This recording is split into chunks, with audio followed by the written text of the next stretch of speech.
Eh bien bonjour à toutes et à tous, je suis Monsieur Dayounes, consultant SIRH chez Extana. Et aujourd'hui nous nous retrouvons pour la présentation de l'application mobile MySlay. Ainsi nous allons voir donc comment activer votre compte directement depuis votre téléphone. Donc, pour cela il va falloir à ce que votre administrateur vous envoie un mail d'invitation. Ce mail d'invitation que vous pourrez directement retrouver une fois envoyé depuis votre boîte mail. Et voilà à quoi il devra donc ressembler. Ainsi, ce mail me permettra donc d'activer mon compte. Donc si je clique dessus, je suis directement redirigé vers l'application. Donc il me suffira donc ensuite d'appuyer sur activer mon compte, commencer, et là on m'invite directement à renseigner mon adresse mail. Renseigner cette adresse mail me permettra derrière de recevoir donc un code de confirmation directement sur la boîte mail pour justement activer mon compte et définir mon mot de passe. Donc si je vais sur ma boîte mail et que je me rends sur le lien de réinitialisation du mot de passe, j'y retrouve bien mon code qu'il faudra donc copier et coller. Et donc une fois renseigné, là on m'invite directement à définir mon mot de passe. Donc veillez bien à respecter les conditions de MySlay pour la définition du mot de passe. Et si celles-ci sont respectées, donc vous pourrez donc directement confirmer ce mot de passe. Vous pouvez donc le visualiser directement pour vous assurer qu'il soit bien conforme. Donc là,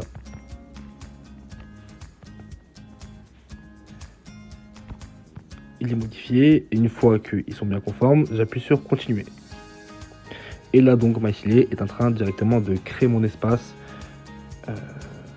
ici. Et donc je suis directement redirigé sur mon espace personnel, qui est mon espace en tant que collaborateur. Je vais y retrouver mes compteurs, mon solde de congé N et N-1. À côté de ça, j'aurai mon agenda avec mes pauses de télétravail et de congés et absences. Je peux, si on me l'autorise, visualiser aussi le planning des membres partageant la même équipe que moi.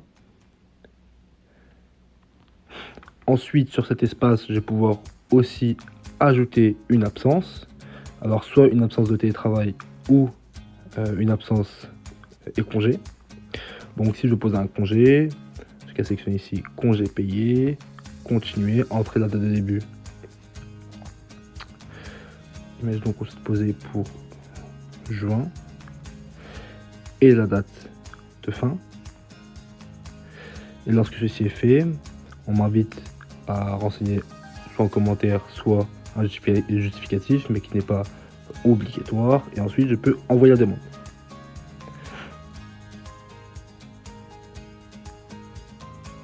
Et donc, lorsque ceci est fait, j'ai la confirmation que ma demande a été créée et directement envoyée pour validation à mon manager.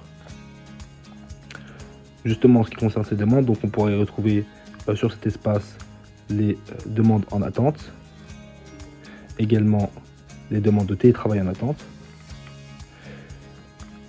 et aussi ici donc encore une fois les absences et congés et le télétravail, mais avec simplement la possibilité d'y retrouver un filtre. Vous pourrez aussi, depuis cet espace, retrouver vos bulletins de salaire selon la période définie. Et donc ici, si je veux afficher mes bulletins de 2026, je pourrais directement les retrouver. Donc voilà de ce qu'il est de l'ensemble des fonctionnalités présentes sur votre espace personnel. En revanche, si vous êtes également manager d'une équipe, sur MySlay, un nouvel espace va se créer qui est votre espace manager.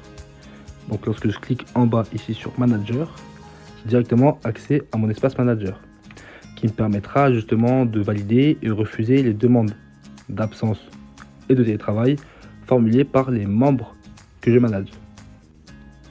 Justement, en ce qui concerne les membres d'équipe, j'ai accès donc à la liste des personnes faisant partie de mon équipe que je manage, et lorsque je clique dessus, j'ai accès à leur solde de congé N et N-1. À côté de ça, je pourrais retrouver l'agenda avec le planning de l'ensemble des membres que je manage, qui font partie de mon équipe, avec donc leurs congés payés et leur télétravail.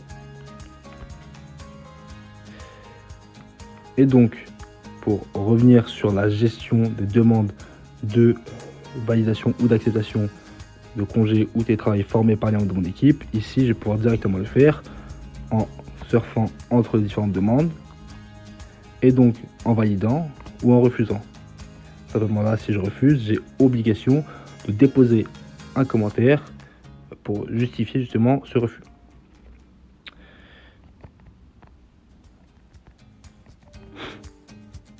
Et ensuite, je vais pouvoir refuser lorsque le commentaire aura été entré.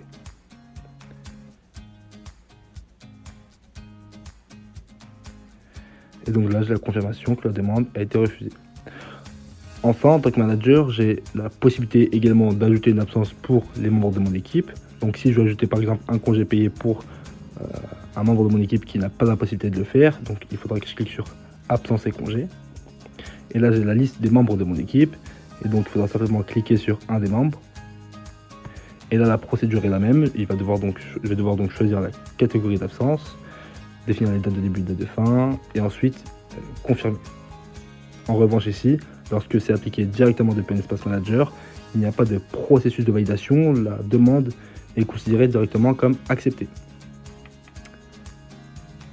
Ainsi, voilà de ce qu'il était de l'ensemble des possibilités sur les espaces manager et personnel depuis votre application mobile. Et moi, je vous dis merci pour votre écoute.